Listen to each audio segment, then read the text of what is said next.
Okay, Ottawa, we've got to face it. Even though we might enjoy a few measly months of summer every year, our weather basically comes in two seasons: cold and ridiculously cold. But not to worry, because apparently if we're dressed for it, it won't seem so bad.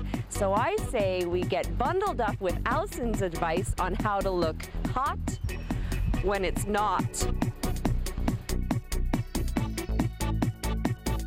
Okay, Allison, let's talk about the first season that we deal with, cold, okay? Yep. Maybe spring, fall, that kind of in between when it's too cold to not wear a jacket, but not so cold that you want to look like the Michelin Man. Exactly. What should we be wearing? You should look for a trench. Something like the traditional trench coat. Anytime you're buying a coat, you want to make sure it fits. So it shouldn't pull, it shouldn't gape, the buttons should line up, the zipper should line up. The length is important, especially shoulder season. You get a lot of wind, a lot of rain, that kind of stuff. You're jumping in and out of the car. You need coverage and comfort. Make sure you try it on and it feels good and you can hug yourself comfortably. So is it better to have a coat with sort of neutral and then accessorize with the colors? Yeah, absolutely. If your coat, you want to be able to wear it every day, you can give it a different look by injecting some color. Think about, crisp cottons, maybe a lined one. Some of them come with a liner that comes out. That's the kind of thing you want to get. That's good for our April showers.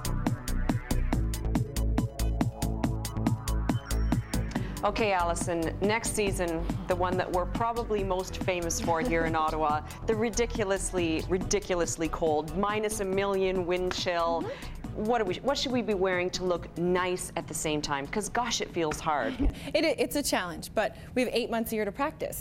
You want to aim for something probably down-filled.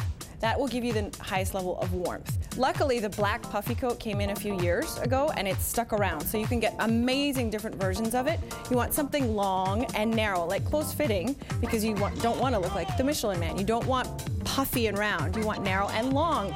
If it's only to your waist, you don't get as much coverage. A longer one is your go-to coat. Black is great, but don't forget to accessorize a little bit of a bling, a scarf, some color. I did notice that, a little bling on there. This is good. This is good. You need to make it your own.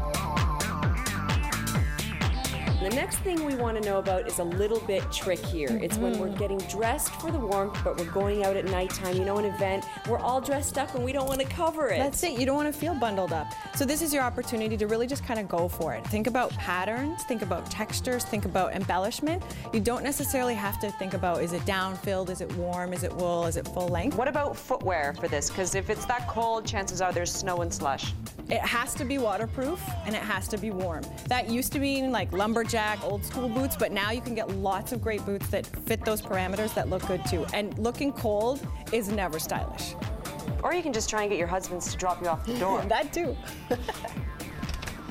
Well, friends, now you know that even when the weather outside is frightful, your fashion can still be delightful. Visit Allison at Hush on Wellington and you too can look hot when it's not.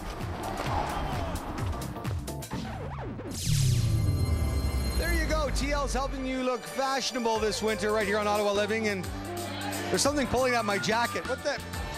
There she is, TL. We're here at Darcy McGee's, of course, the grand opening down in Terry Fox. Now, I just watched that segment with you doing the winter fashions. Did you learn something? A little bit. It's about dressing warm for the winter, right? That's right, yes. It is still like the dead of winter and you're dressed like this. Well, yeah, but it was when it's hot, when it's not, and this way, I've got both situations covered. You see? You see, I ain't complaining, guys.